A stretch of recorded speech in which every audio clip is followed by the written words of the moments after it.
Чым Наталья Пяткевіч і Владзімір Каранік раззлавалі Лукашэнку, што вядома пра арышт яшчэ аднаго чыноўніка, а таксама за якія медыцынскія паслугі хочуць прымусіць плаціць беларусаў і што за навіны з'явіліся пра Віктара Бабарыку і Марыю Калеснікаву. Вітаем, сябры! Гэта наша Ніва, і зараз мы ўсё вам раскажам.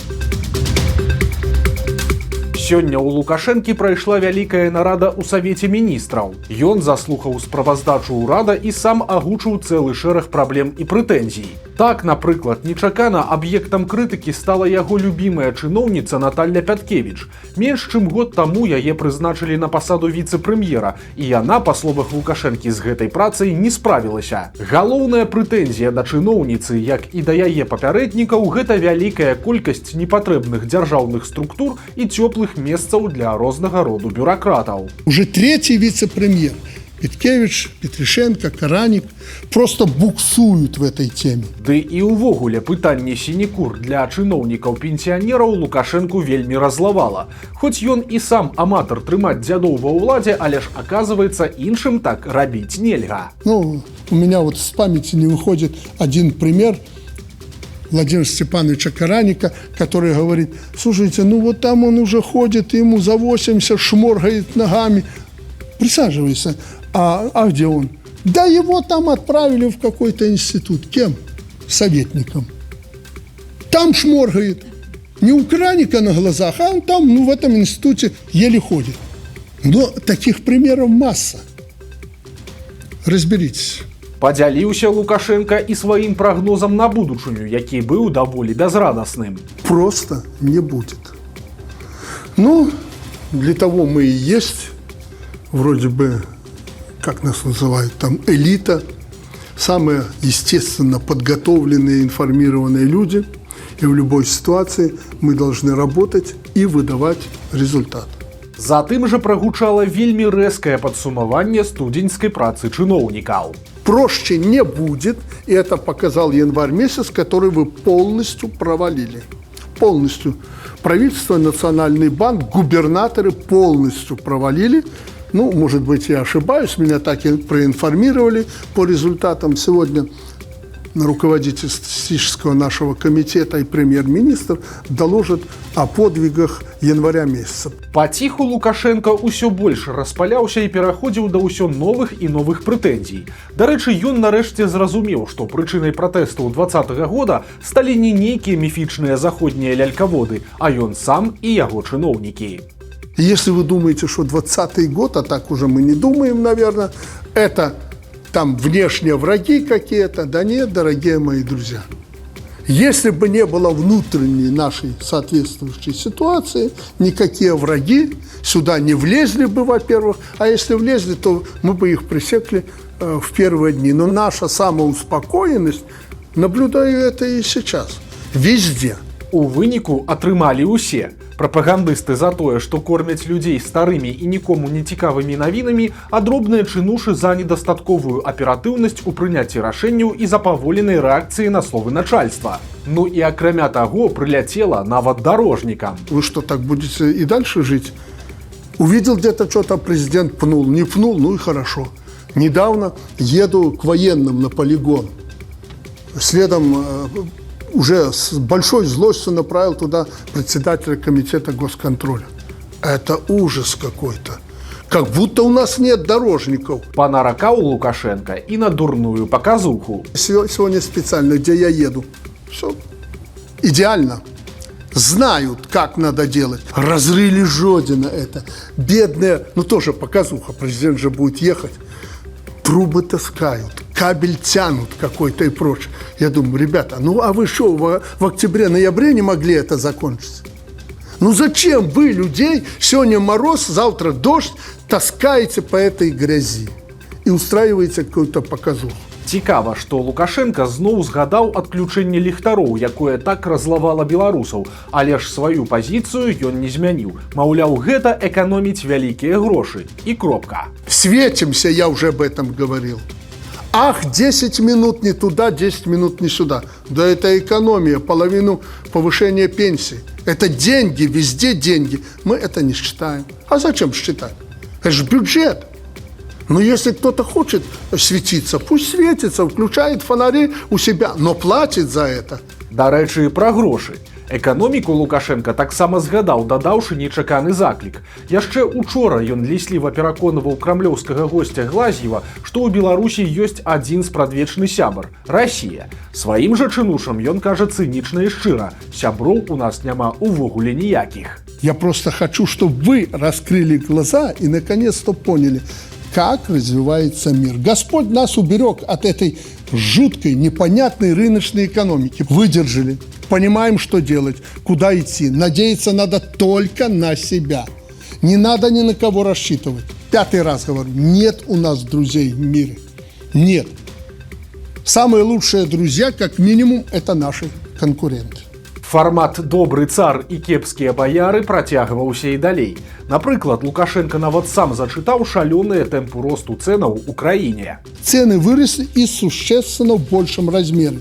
Свинина на 15%, говядина на 12%, рыба на 11%, молоко, кефир плюс 9-10%.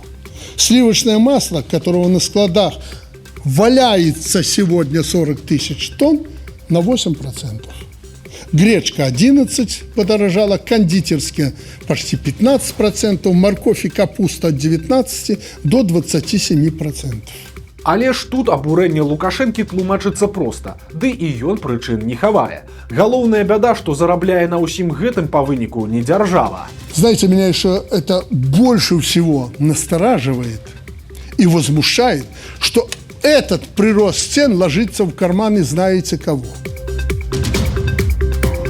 Паплечнікі Лукашэнкі працягваюць расказваць беларусам пра іх няўдзячнасць уладам агулам і Лукашэнку ў прыватнасці. Цяпер прапагандыст АНТ Ігар Тур загаварыў пра медыцыну, агучыўшы нечаканыя навіны. Па яго словах, цяпер прапануецца ўвесці плату за выклік хуткай дапамогі, калі прычына аказалася не вельмі сур'ёзнай. Предложено было передать куда-то наверх, среди прочего, идею ввести плату для граждан за ложный вызов скорой помощи, потому что чуть сопелька из носика появляется, чуточку болит головушка или на градусик поднимается температурка, звонят, вызывают, естественно, преувеличивают по телефону масштабы трагедии, чтобы точно приехали, потому что самим лень ехать в поликлинику. Сам Тур запэўнівае, што гэтую прапанову яму агучылі медыкі на адной з так званых дыялогавых пляцовак. Асабіста прапагандыст з такой ідэяй згодны, але часткова. С идеей я лично согласен, но идея должна как-то формализоваться в решение и механизм его исполнения. А кто будет решать и как решать, ложный вызов или нет, как быстро, какие риски, какой будет реакция общества и не приведет ли вообще такое решение к обратному результату. Если штраф за ложный вызов будет не колоссально большим, не станут ли вызывать скорую наоборот чаще? Типа, не проблема, денежка имеется. Прычым Ігар Тур тлумачыць свае сумневы нечакана. Маўляў, беларусы надта багата жывуць, таму калі увесці плату за выклік хуткай дапамогі, то медыкаў адразу завалят звонками. В прошлом году звучало, что стоимость выезда скорой в Беларуси 164 рубля. Не думаете ли вы, уважаемая участница диалоговой площадки, что ваша идея, как снизить до нормального объем работы бригады скорой медпомощи, может привести ровно к обратному результату? В стране очень много людей, для которых 164 рубля или не деньги, или не самые большие. А раз за деньги да, то не станут ли вас вызывать, чтобы вы глянули, вот что тут на ручке за прыщик выскочил, или между пальчиков на ножке красненькое, проверьте. Свой маналог Ігар Тур скончывае зваротам да тых жа медыкаў і наступнай высновай. Беларусам, хоць урачам, хоць усім астатнім лепш увогуле не выступаць, бо начальство заўсёды ведае лепш. И если вам кажется, что какой-то ваш начальник не на своем месте, не разбирается так, как якобы должен, и вообще якобы не делает то, что он должен, чаще всего это не он что-то не понимает, а именно вы. Віктор Бабарыка і Марыя Калеснікава, падобна, усё ж вырашылі вяртацца ў вялікую палітыку. Цяпер яны ўдваіх сустрэліся са Святланай Ціханаўскай і яе дарадцамі, але падрабязнасці размовы пакуль невядомыя. Да таго ж Віктор Бабарыка апублікаваў вялікі пост у Фейсбуку пра свае далейшыя планы. У ім былы банкір і палітвязень падкрэслівае, што гэта не палітычная заява і не рашэнне заставацца ў палітыцы, але ж маніфест выглядае якраз такі палітычнай праграмай. Сваёй галоўнай задачай Бабарыка цяпер бачыць стварэнне нерасійскай Беларусі, якая стане элементам бяспекі Еўропы. Ён падкрэслівае, што залежнасць нашай краіны ад расійскага рынку і рэсурсаў значна абмяжоўвае суверэнітэт. Праблем дадае і статус саюзніка ў агрэсіі Крамля супраць Украіны. Цытата. Выключэнне з Канстытуцыі артыкулаў пра бяз'ядзерны статус і нейтралітэт фактычна прывяло да таго, што на нас павесілі пояс шахіда ў выглядзе арэшніка, пульт кіравання ад якога знаходзіцца ў Маскве. Акрамя таго, Беларусь зрабілі ворагам для нашых суседзяў і ўсёй Еўропы. У выніку нас успрымаюць як пагрозу, а не як дружалюбную нацыю, што зусім не спрыяе росквіту і паляпшэнню якасці жыцця кожнага чалавека. Канец цытаты. Акрамя таго, Бабарыка прызнаў, што сёння сітуацыя выглядае значна горш, чым у 2020 годзе, але ён не лічыць яе безнадзейнай. Праўда, што плануецца ў сувязі з гэтым рабіць, канкрэтна так і не агучваецца. Віктор Бабарыка скончвае агульнымі фразамі, цытата: «Я займаўся і буду займацца пабудовай такой краіны, незалежна ад сферы, у якой мае намаганні будуць найбольш запатрабаваныя». Выглядае, што быў арыштаваны яшчэ адзін высокі беларускі чыноўнік. Па інфармацыі выдання «Медыа Палесся», старшыня столінскага райвыканкама Александр Пачко быў затрыманы на тэрыторыі мікашэвіцкага прафілакторыя «Світанак». Ці адпачываў ён там, ці знаходзіўся па іншых справах, пакуль не паведамляецца. Пачко нібыта падазраецца ў атрыманні хабару, і яго ўжо этапавалі з мікашэвічаў у Гомель. На сайце столінскага райвыканкама ў раздзеле кіраўніцтва Пачко па-ранейшаму пазначаны як старшыня, аднак кантактны тэлефон, пазначаны на сайце, не адказвае. У тэлеграм-канале райвыканкама навінаў з удзелам кіраўніка не было з 29 студзеня, хаця раней яны з'яўляліся рэгулярна. Сілавікі пра затрыманне чыноўніка таксама пакуль маўчаць. Цікава, што Пачко стаў старшынёй столінскага райвыканкама адносна нядаўна, у красавіку 2025 года. Кіраўніком ён лічыўся неблагім. Падчас яго мінулай працы ў Лунінецкім і Кобрынскім раёнах былі дасягнутыя станоўчыя вынікі, а ў дзень яго прызначэння старшынём столінскага райвыканкама аналагічную пасаду ў Драгічынскім раёне атрымаў яго брат Сяргей. Пра братоў кіраўнікоў зрабілі вялікі сюжэт на БТ. Цяпер жа, падобна, пра чыноўніка можа выйсці яшчэ адзін сюжэт, але ўжо на зусім іншую тэму. Беларус вырашыў узяць крэдыт на кватэру, палічыў усе сумы і вельмі непрыемна здзівіўся. Сама таксама здзівіў TikTok. Відэаролік, дзе мужчына расказвае пра невясёлыя беларускія умовы, сабраў ужо амаль 500 000 праглядаў. Я брал на 20 лет 150 тысяч белорусских рублей. Это 50 штук баксов. И смотрите, что мне выдали. Если покупать у застройщика и платить с равными долями, мне нужно будет каждый месяц платить 161 рубль. И в конечном итоге у меня вот, если я беру 150 тысяч, у меня переплата будет 366 тысяч. Я должен буду отдать банку.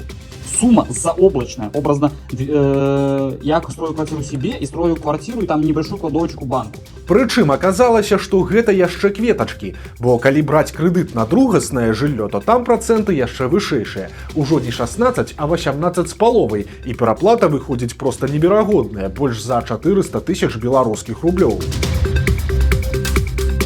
Страшныя лічбы так званага беларускага правасуддзя. Цяпер стала вядома, колькі чалавек апраўдалі суды ў 2025 годзе. Агулам за минулы год беларускія ўлады асудзілі 28 177 чалавек.